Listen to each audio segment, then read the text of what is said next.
Assalamualaikum warahmatullahi wabarakatuh. Perkenalkan, saya Fatur Rahman dengan NIM F52125100011.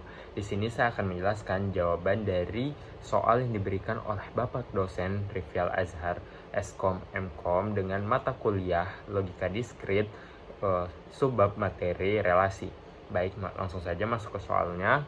Buat relasi dari himpunan mahasiswa M sama dengan ABC, M sama dengan ABC ke himpunan proyek P, P1, P2, P sama dengan P1, P2. Jika A mengerjakan P1, B mengerjakan P1, P2, C tidak mengerjakan proyek. A representasikan relasi tersebut dalam bentuk daftar pasangan terurut. Yang bagian B buat matrik relasinya, dan yang bagian C tentukan apakah relasi tersebut bersifat refleksif, simetris, dan atau transitif. Nah, selanjutnya jelaskan bagaimana konsep relasi dapat digunakan untuk mendesain relasi antar tabel dalam basis data sistem informasi, serta berikan contoh sederhana, misal tabel mahasiswa dan tabel mata kuliah. Nah, yang bagian A, daftar pasangan terurut itu relasi R subset sama dengan M kali P berisi pasangan mahasiswa proyek yang dikerjakan, R sama dengan AP1, B pasangannya P1, B juga pasangannya P2. Yang C tidak muncul. Mengapa? Karena C tidak mengerjakan proyek. Nah, yang bagian B, matrik relasi. Susun baris sebagai elemen M, ABC, dan kolom sebagai elemen P, P1, P2. Isi dengan 1 jika pasangan ada di R, 0 jika tidak. Baris kolom P1 matriks MR. Nah, di sini yang merupakan baris adalah ABC, yang merupakan kolom adalah P1, P2. Di sini terdapat baris A kolom P1 itu berisi 1, baris A kolom P2 berisi 0, dan begitu juga selanjutnya. Atau sebagai matriks 3 kali 2, MR sama dengan 110011010. Yang C, sifat relasi simetrik, antisimetrik, atau transitif. Sebelum menjawab ini, kita terlebih dahulu mengetahui apa sih itu refleksi, simetris, antisimetri, dan transitif. Nah, refleksif sendiri itu adalah untuk relasi pada suatu himpunan X. Refleksi berarti universal X, di mana elemen bilangan X yaitu XX, elemen bilangan real. Di kasus ini, elemen baris adalah mahasiswa dan kolom adalah proyek jenis berbeda, sehingga bentuk XX tidak terdefinisi. Misal, AA bukan pasangan mahasiswa proyek, jadi tidak berlaku atau tidak relevan untuk relasi M ke P. Jika dipaksa mengecek pada himpunan gabungan M gabung P, itu adalah problem yang berbeda atau masalah yang berbeda dan perlu pendefinisian ulang himpunan.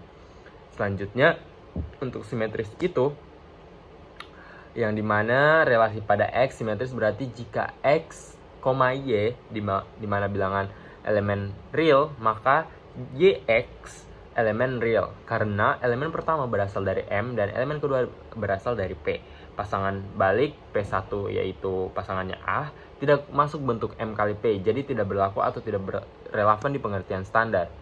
Selanjutnya ada antisimetris, yang dimana relasi pada X berarti jika X, Y elemen real dan YX elemen real, maka X sama dengan Y. Sekali lagi, karena domain berbeda, kondisi X, Y elemen real tidak relevan, jadi tidak berlaku atau tidak relevan di pengertian standar. Maka tidak memenuhi jawaban dari soal ini. Selanjutnya transitif. Transitif sendiri relasi pada X yang berarti jika X, Y elemen bilangan real, elemen real, dan Y, Z elemen real, maka X, Z elemen real. Karena di sini elemen tengah Y harus menjadi anggota dari domain dan juga range agar dapat menghubungkan dua pasangan, tetapi domain adalah M dan range adalah P, berbeda, tidak ada pasangan P1. Karena tidak ada elemen pertama dari himpunan P dalam relasi ini, relasi didefinisikan hanya dari M ke P. Oleh karena itu, transitif dalam pengertian standar tidak relevan. Jadi, berdasarkan pengertian tadi, maka dapat kita simpulkan adalah relasi antar dua himpunan berbeda, bukan relasi di atas satu himpunan. Sifat-sifat refleksi, simetris, antisimetris, dan transitif tidak dapat dinilai dalam pengertian standar. Mereka tidak relevan tanpa mengubah konteks, menggabungkan himpunan, dan mendefinisikan relasi baru.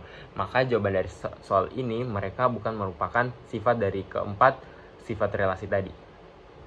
Nah, soal selanjutnya, jawabannya itu konsep relasi digunakan untuk mendesain hubungan antar tabel dalam basis data agar dapat terstruktur, tidak redundan, dan mudah diakses. Desain ini dilakukan dengan menghubungkan tabel menggunakan kunci utama primary key dan kunci tamu foreign key, di mana kunci tamu dari satu tabel mereferensikan kunci utama di tabel lain. Contohnya, relasi antar tabel mahasiswa dan mata kuliah dapat dirancang sebagai hubungan banyak ke banyak melalui tabel perantara. Dapat kita lihat di sini ada gambar relasinya, relasi tabelnya, dan yang saya juga memberikan satu contoh relasi tabel tersebut. Di sini ada mahasiswa, mata kuliah, sama nilainya. Oke, mungkin itu saja yang bisa saya jelaskan dari soal yang diberikan oleh Bapak Rivel Azhar Eskom Mkom. Maka saya akhiri dengan wassalamualaikum warahmatullahi wabarakatuh.